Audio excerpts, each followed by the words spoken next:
Aujourd'hui, les enjeux scientifiques dans le domaine de la psychiatrie sont tout à fait majeurs et peuvent répondre à plusieurs objectifs pour aider les patients. Tout d'abord, l'identification de biomarqueurs pourrait permettre de mieux comprendre les mécanismes du trouble bipolaire. Cette identification de biomarqueurs pourrait également permettre de prévenir les rechutes.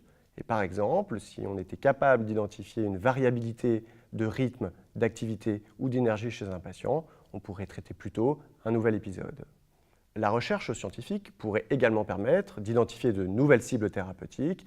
Et par exemple, dans les rythmes circadiens, l'ensemble de l'horloge biologique interne pourrait être des cibles thérapeutiques prometteuses. On a pu démontrer qu'il y avait un certain nombre d'anomalies qui étaient présentes au cours des phases aiguës de la maladie, c'est-à-dire au cours des épisodes maniaques et des épisodes dépressifs. Pour des patients qui sont atteints de troubles bipolaires ou pour l'entourage, c'est tout à fait central et évident. Au cours des phases maniaques, par exemple, on a une augmentation importante de l'activité, de l'énergie, le sommeil est très perturbé, les patients dorment moins et n'ont pas besoin de dormir.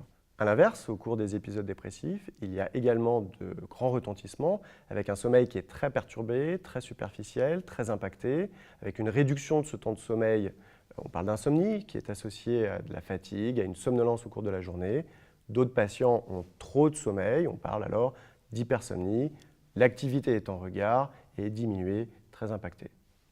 Un autre enjeu majeur de cette recherche est d'avoir une médecine de précision, d'aller davantage personnaliser les traitements que nous donnons à chaque patient. Et dans les rythmes circadiens, par exemple, un patient qui présente une insomnie ne sera pas traité pareil qu'un patient qui présente au contraire une hypersomnie, c'est-à-dire trop de sommeil. Enfin, il y a un enjeu un peu plus à moyen terme parce que la recherche est débutante en la matière, mais elle consiste à identifier plus tôt les personnes à risque de troubles bipolaires, de les dépister et de les traiter avant que n'apparaisse une maladie complète et invalidante.